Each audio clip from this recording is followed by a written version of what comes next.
এই কে রাখো আমনে? আমি তো দাদা কলকাতা থেকে এসেছি, বাংলাদেশ থাকবে না, থাকবে না বাংলাদেশ। তাই আমি ব্যক্তিগতভাবে জামালপুর দখল নিতে আসলাম। আমি আবার দাদা বিভিন্ন ডকুমেন্টারিতে দেখেছি বাংলাদেশের মধ্যে গ্রাম হিসাবে জামালপুর জেলায় অনেক সুন্দর। তাই আমি ব্যক্তিগতভাবে জামালপুর জেলাটাকে দখল করতে আসলাম, কারণ বাংলাদেশ থাকবে না, থাকবে না এই বাংলাদেশ।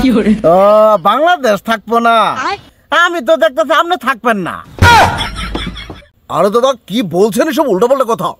আমি আবার তোরা সোজা কথা কইতাছি, এর জন্য আপনার কাছে মেনালা উল্টাপাল্টা মনে হইতাছে। আচ্ছা বাদ বানিলে কথা, সত্যি করে একটা কথা কইছে।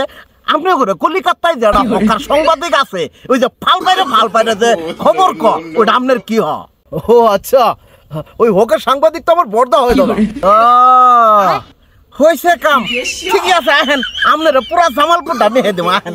কি বলছেন দাদা, পুরো জামালপুরটাই আমার নামে লিখে দিবেন? এ দেখছি মেঘনা চাইতে বৃষ্টি দাদা। ঠিক আছে, চলুন চলুন।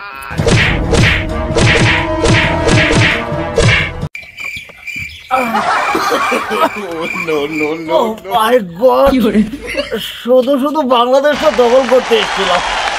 বাংলাদেশের মানুষ কি ভালো, কি আদরটা এটা করলো, কি দরকার ছিল এই ছোট্ট একটা দেশ দখল করতে আসার। এরকম বাংলাদেশের মতো ছোট্ট দেশ তো আমাদের ভারতে 22টি পড়ে আছে, তারপরেও আমাদের লোভ কমে না। আসলে কথায় আছে, লোভে পাপ, পাপে মৃত্যু।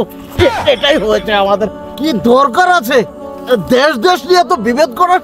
আর তাছাড়া বাংলাদেশ আর ভারত তো আমাদের পার্শ্ববর্তী দেশ, আমরা কি পারি না একটু মিলেজিলে থাকতে? চলুন না আমরা দেশ দেশ নিয়ে তো বিভেদ না করে মিলেজিলে থাকি, কারণ সর্বশেষ ঠিকানা কিন্তু আমাদের একটাই, সেটা হচ্ছে মৃত্যু। না কি বলেন? আসেন আজকের পর থেকে আর আমরা দেশ দেশ নিয়ে বিভেদ না করি। ঠিক আছে, ভালো থাকবেন।